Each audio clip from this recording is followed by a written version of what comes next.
Thank you for joining us today. Today's video is about getting started with McAfee's EPO. We're going to learn the basics about EPO and give you a nice tour and show you how the installation is done.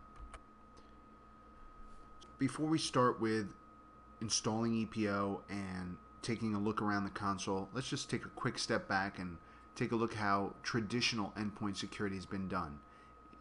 In the past, when you need a product that's security related, you go out and buy the best DLP product, maybe the best antivirus product, the best whitelisting product, and over time you acquire a lot of different consoles.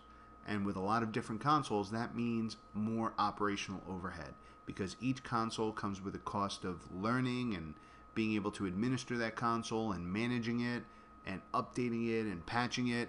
You're just increasing the amount of security resources you need to manage your environment. So where does all this end? And at McAfee, we believe the answer is McAfee's ePolicy Orchestrator. With EPO, our single management console, it is a unified security console that allows you to manage, deploy, and report on all your endpoints from a McAfee security perspective. There's a couple of big advantages to McAfee EPO. One, EPO has 16 years of maturity. In other words, the console and the management underneath it are now 16 years mature, which means we have a big advantage in comparison to our competitors. That's because after 16 years, we've gotten the bugs out, we've matured the product, it's a pure HTML interface, we've improved scalability. These are all things that take a long time to mature. So a lot of our competitors are still only 5 years or 10 years into their console, and they're still duct taping different consoles together. We've built this from the ground up, and we've had a chance to mature over 16 years, which gives EPO a big advantage in the industry. We're OS agnostic, so we can manage any operating system out there, whether it's Windows, Linux, HP Unix. If we make a product that resides on the endpoint, it will be managed with EPO, period. Another big advantage is we have over 60 million endpoints strong worldwide that are leveraging EPO for management and deployment and reporting from a McAfee perspective, and quite a few customers, over 35,000. So like I mentioned, EPO, if I had to quantify it in a nutshell, it can manage, deploy, and report on all your endpoints. And of course, there's way more to it than that. It can do a lot more: drag and drop dashboards, actionable reports, exceptional role-based access control, tremendous automation, and most importantly is a modular framework. Now, what do I mean by that? Not only can EPO manage McAfee products, we can manage partner products as well. So over here on the right-hand side, where endpoint security is, you can see some of the McAfee products that we manage. Application whitelisting, antivirus, of course, device control, DLP, host intrusion prevention, and there's also exceptional integration with our other McAfee products, such as our firewall, our network intrusion prevention devices, email security, web security. Many of those integrate into EPO one way or another. But at its core, EPO is an endpoint management solution. And of course, we manage all our McAfee products, but in addition, we have a tremendous partner community out there as well. And as you can see on this slide, there's quite a few partners that have already integrated into EPO one way or another. Some partners choose to integrate by allowing their product to be deployed through EPO, and some partners allow their policies to be managed through EPO, and some partners do reporting into EPO, and of course, all three is an option as well. So it all depends on the life cycle of the console that partner has. Maybe it's a young company that doesn't have a mature console, maybe it's a year old, or maybe they don't have a console at all for management. That's when they turn to EPO and say, hey, let's work with McAfee, because they've already got a large footprint in many of these corporate organizations where customers are already using EPO. They can easily leverage that same console to manage our product or deploy our product. And this is not even an exhaustive list of partners. This list is growing on a monthly basis. So again, that's what we call our SIA partnership. So these are all big advantages to EPO, and I just want to highlight some of those big advantages. You know, many customers or potential customers are looking at EPO and saying, well, you know, let me check out this console and compare it to the competition, and you know, why is it better than the others? And those are just some of the highlights that I discussed. Now, let's go ahead and take a look at what we're going to continue on doing. We are going to install EPO with you right now.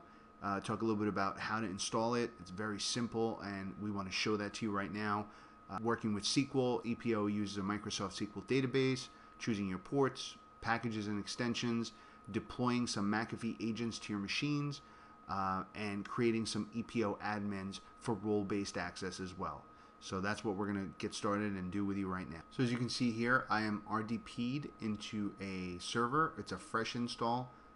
No software on it whatsoever. It's just plain old Windows 2008, and I have downloaded my EPO installation. The version that we're installing at the time of this video is EPO 5.1.1. That is the latest and greatest version that we have out there today.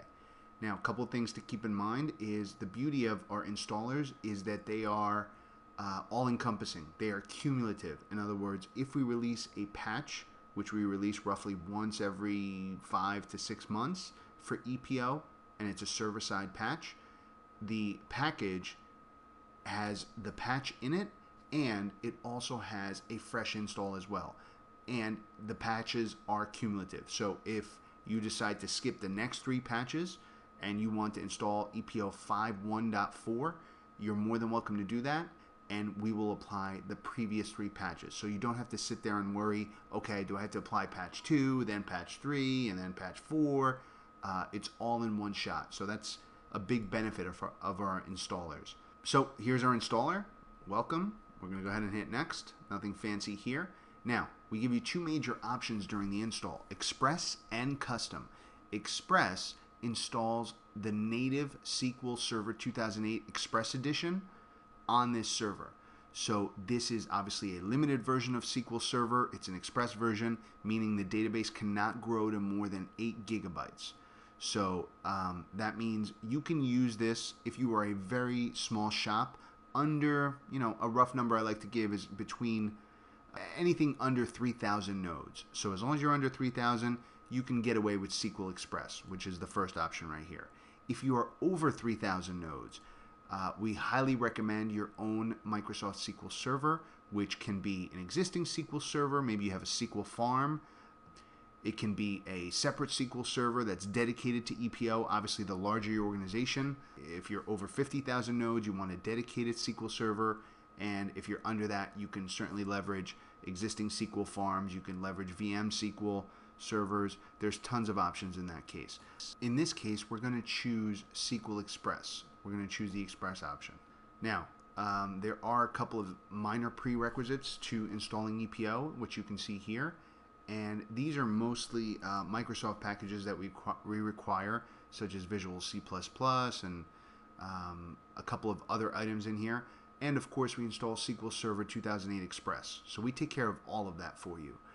A common thing to consider is, do you need packages outside of the core installer? So if you look at our competition, sometimes you might need something such as installing your own IIS server or your own Apache server.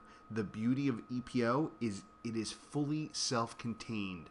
You download our installer and we take care of everything else. We don't tell you need IIS or some kind of third-party product that you have to configure on your own, which adds tremendous possibility of error when you configure those items on your own. So now that SQL Express has been fully installed, we are prompted for database information. Now again, we're leveraging the same database that's on the same computer or the same server where EPO is installed. So as you can see, it automatically pre-populates the database name. All defaults are generally fine. Now here, we're going to go with Windows authentication. It automatically knows the domain. In this case, I'm running a local account, not a domain account. So that's the name of the machine, as you can see right there. And it's simply asking here for a password, which I will type in.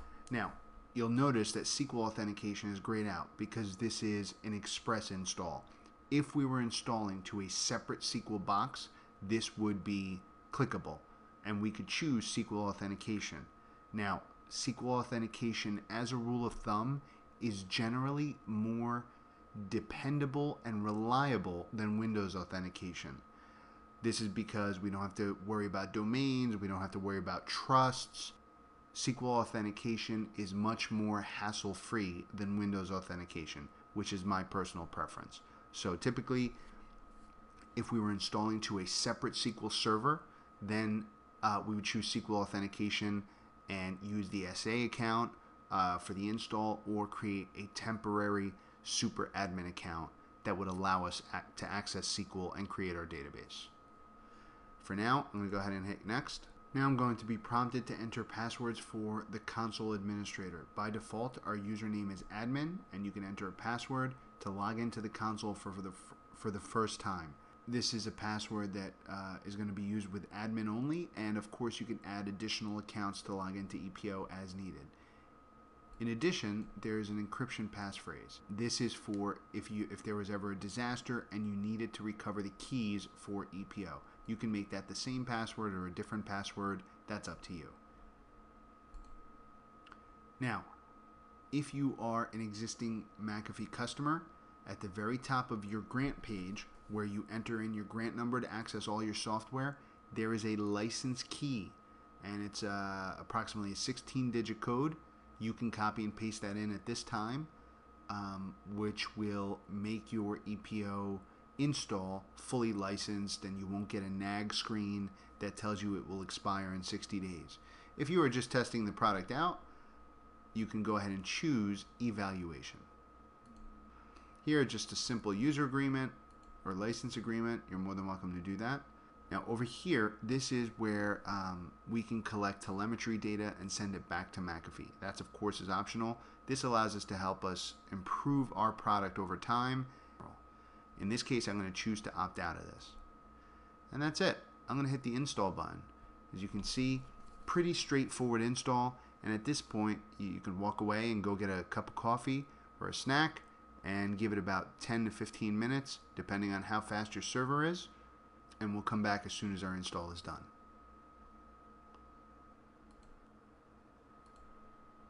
So as you can see here, our install has been completed, and we're going to go ahead and say finish. Now of course I could launch the EPO console right from this desktop, which is on the server itself, but instead we are going to do it from our browser right here, because it's got a better interface. Now you'll see, to log into EPO, all we need is the IP address and :8443. When you do, it will simply ask you for the username and password, which you entered during the installation, and you could go ahead and put that in. And the first thing you will see on a fresh install is a dashboard called Getting Started with EPO. And you could run through this wizard, and it's got a nice slideshow that explains how to deploy your systems and manage your system tree and deploy products and manage your policies. It's a great wizard to get you started with EPO if you've never worked with EPO before. But for now, we're kind of going to run through this manually. But please feel free to use this wizard, which really makes getting familiar with EPO a much easier task. So let's start with our system tree. This is where all the action happens in EPO.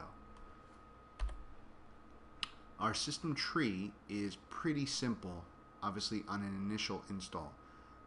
You can see we have a My Organization and Lost and Found. Under My Organization, I can create new groups.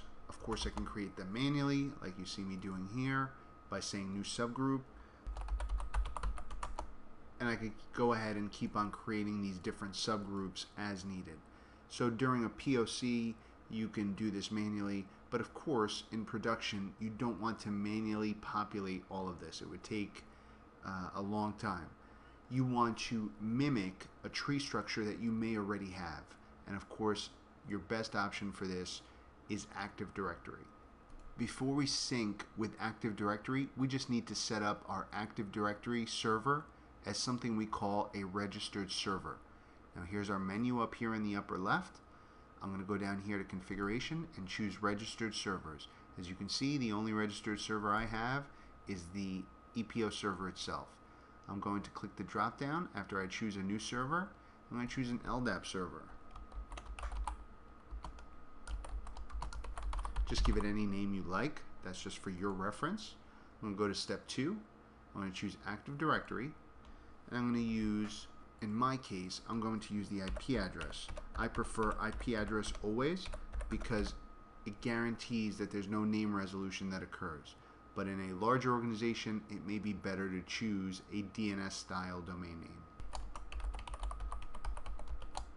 And I'm going to put in some credentials.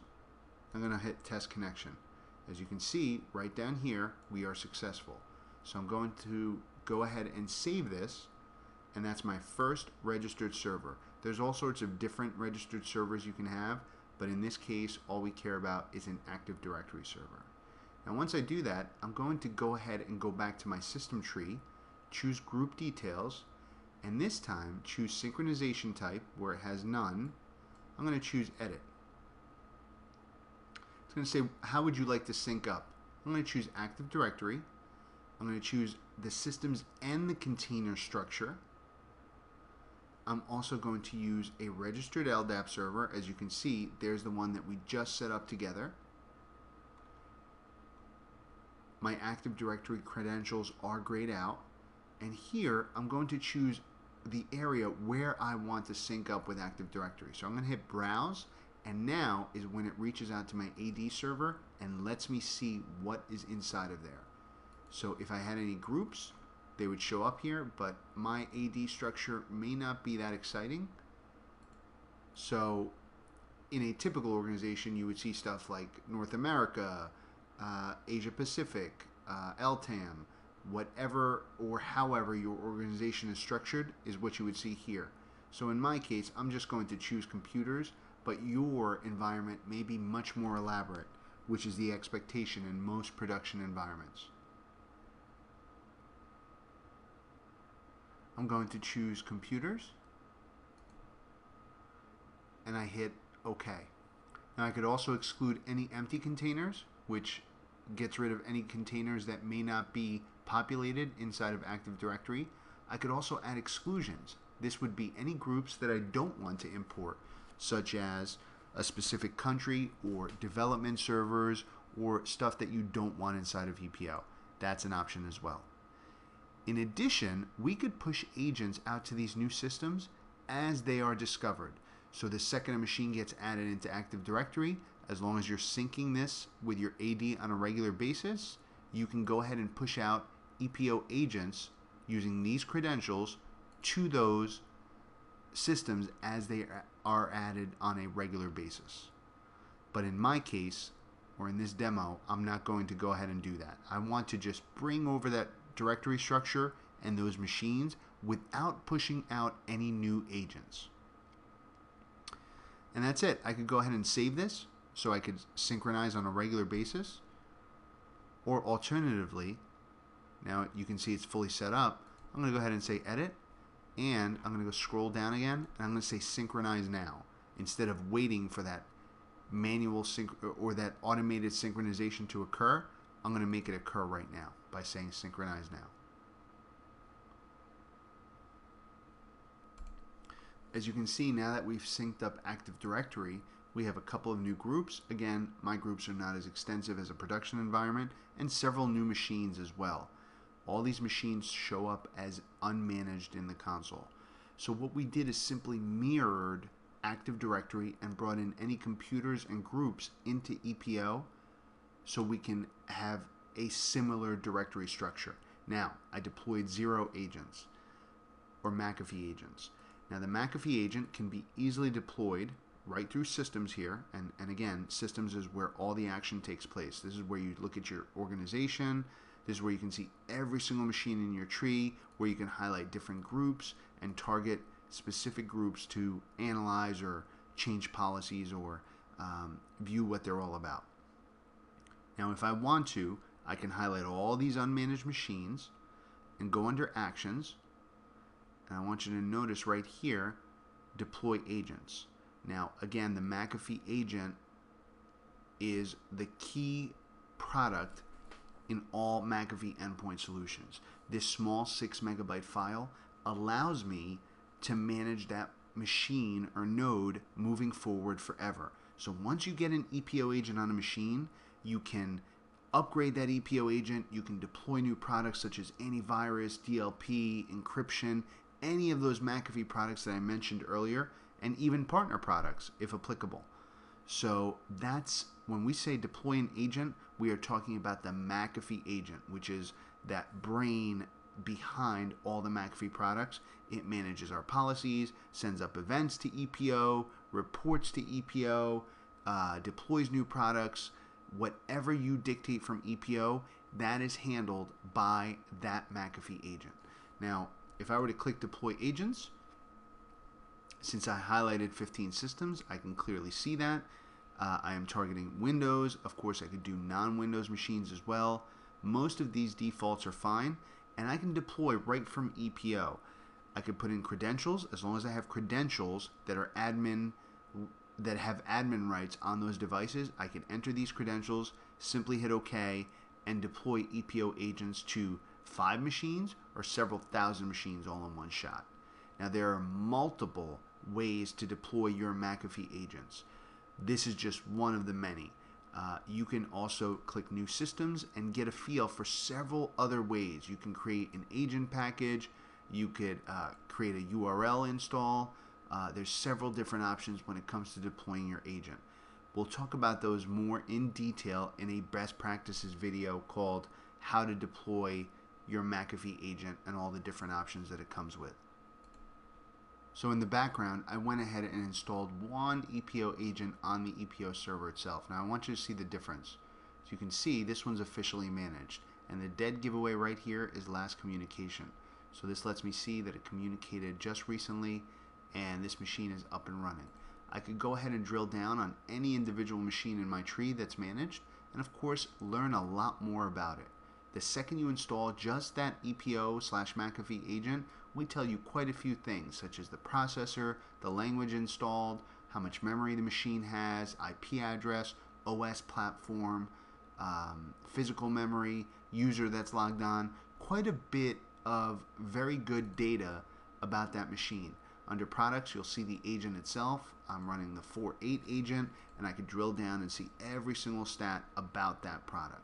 You could also see threat events on a machine level, and of course this is reportable through dashboards, and a little bit more about that McAfee agent. So again, all I installed was just that McAfee agent, no additional products such as virus scan or DLP or encryption, just the McAfee agent, just to get it managed. And that's typically what we do in a production environment. If you're a new McAfee customer, you want to get visibility into your environment. You don't want to deploy products all right away. You want to start with just that McAfee agent so you can see what's out there, learn a little bit more about it, and then you can go ahead and use client tasks to deploy additional products. We have a great video on that as well, best practices on how to build your client tasks. A client task is nothing more than a schedulable item that lets you deploy a product immediately, maybe late at night, during off business hours. That's what assigned client task represents. Over here, we have assigned policies. Now, this is where all the policies are for all the different products you checked into EPO. So when you install EPO, you only have one product, and that's the McAfee agent. So as you can see, it's got some policies around that. You can go ahead and, for example, this is a very important number, how often the agent talks to EPO. You can, of course, adjust this as needed, and there's quite a few other tabs that control the EPO agent, but most of the defaults are fine here. You're more than welcome to change them, but most of the defaults are fine. And you can, of course, change other items as well. But the key thing I want you to take away here, assign policies, that's where all your policies are. As you can see, I don't have a lot of products yet, but I'll show you how to get some new products in there. So let's go ahead and talk about extensions and packages. I'm going to go to software. I'm going to bring over a couple of items here. I like to drag and drop all the stuff that I'm going to use on a regular basis. Extensions and my master repository, which kind of hangs down here. So extensions.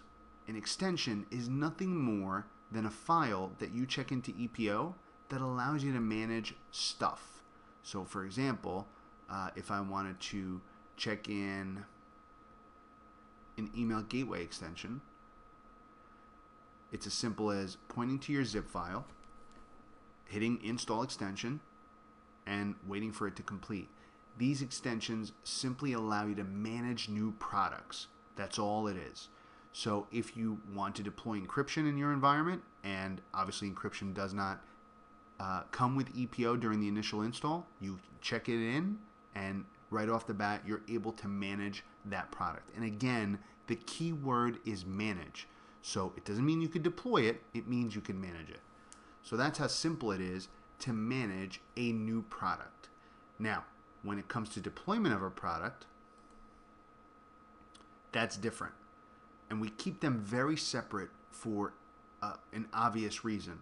Some customers might say, I would like to manage McAfee software, but I'm going to deploy it through something else, such as SCCM or Altiris or whatever product you use to deploy software. And that's why we keep them two very separate and distinct items. So some customers just want to manage our software through extensions and not deploy it. But for customers that do want to deploy our software through EPO, which is always a great option because EPO does a great job of installing our software in comparison to third-party products. They both work, but EPO has been doing it for a long time. Now here's my master repository, as we call it. This is where all my software is located so I can deploy it to my clients. Out of the box, this is what we get. Of course, the EPO agent or the McAfee agent itself for Windows, Linux, OS X, and that's about it. If you want to check in a package, as we call it, and a package gives you the power to deploy something, then that's where you would point to that package and you're off and running. Maybe endpoint encryption.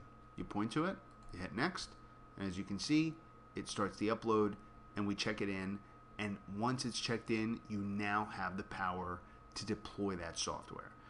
So that's the difference between an extension and a package. Again, extensions give you the power to manage McAfee policies.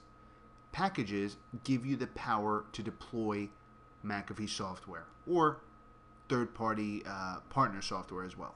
So that's the difference. Now, this is how we've done it for many years. This worked well for most customers. They said, okay, so I will put in my grant number on the McAfee website, download the package I want, find the extensions, find the patches, and it was okay. It was mildly labor intensive, but it was reasonable. Now that I showed you the more difficult way of managing extensions and packages, let's go to the super easy way, and that's called Software Manager.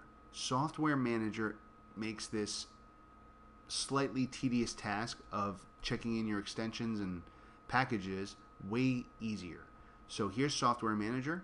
As you can see, because I put in a license into my EPO server, it automatically knows what I'm entitled to and what I own as a McAfee customer. So for example, if I click on Endpoint Security, here's all the products I have access to. And it tells me that they are clearly not checked in. So for example, let's go with VirusScan, which is a common product. Underneath here, it shows me everything I need.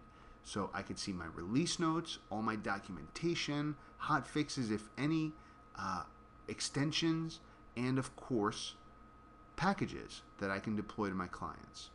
So this is the full install package for VirusScan 8.8. How do I get it in there? Here's VirusScan 8.8. Here's the full install. I hit the check-in button, accept, and that's it. No digging around and figuring out where your packages are, where your extensions are. We automatically go out in the background and download that package for you and check it into the master repository. That's the beauty of Software Manager. Same applies to extensions, of course. VirusScan 8.8, now it's working in the background, as you can see. It's, of course, doing that download for me. I need that management extension. Check in, I accept, okay. So as you can see, there is a significant difference in how easy it is to manage your software. Another benefit of the software manager is evaluation stuff. So you might say, hey, listen, I would like to try out McAfee's Move product, which is antivirus for virtual environments, or McAfee security for Exchange. I don't have that product. I'm thinking about getting it. Why not try it out? You can check in the eval version into your EPO server within seconds, test it out, get a feel for the product, and if you like it, you can speak to your sales rep. If not, you go about your business.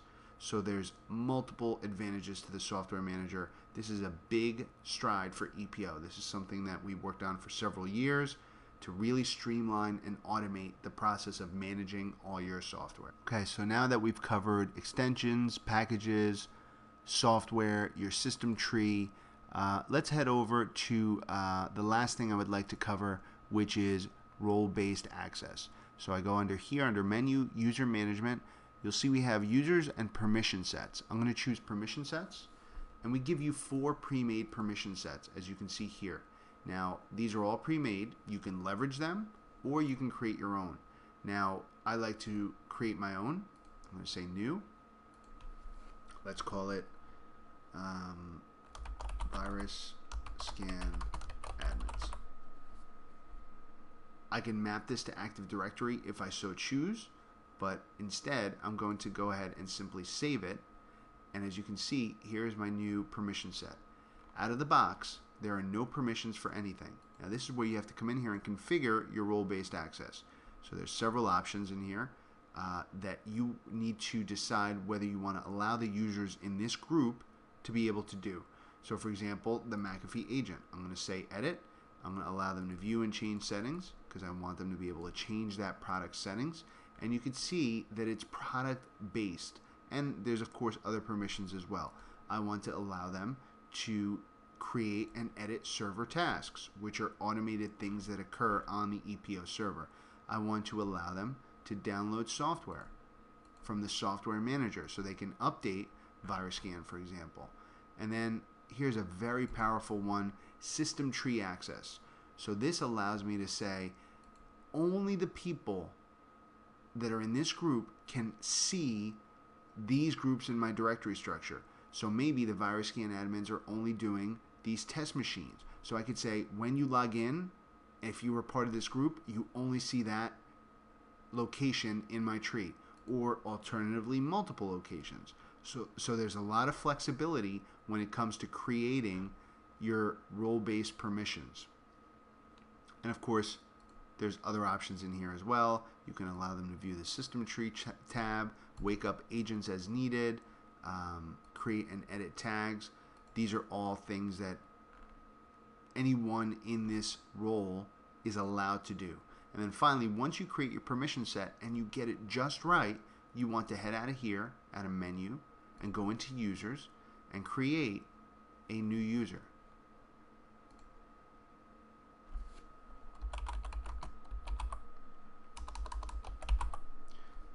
Put in your username. You could use EPO authentication or Windows authentication. Either one, we give you 2 options in EPO. Those are the main options. EPO authentication is obviously simpler, but it does not sync up with your Active Directory. So I could put in any password I like, put in the person's full name, but here's a key thing I want you to see. I'm going to assign them to this very specific permission set that I just created. So that way, when they log into EPO, if these are the only things they will be able to do are the stuff that we created in that previous permission set. So that's how easy it is to manage your roles inside of EPO. Very simple to do. Now, of course, EPO offers a significant amount of configuration settings. There's plenty of things to do in here, but that's all we're going to cover today. This just gets you started with EPO, lets you see how easy it is to install it, how easy it is to get up and running, and of course there's other videos as well that you can check out on our YouTube channel so you can learn more about EPO and some of our best practices. And then I'll leave you with one more reminder under dashboards. If you want to take another deeper dive into EPO, make sure you check out the Getting Started with ePolicy Orchestrator dashboard, and you could run through these slideshows, and it teaches you how to do some of the basic things inside of EPO and get your feet even more wet. That's it. Thank you for joining us today. We appreciate your time, and make sure you check out our other best practices videos on our YouTube McAfee technical channel.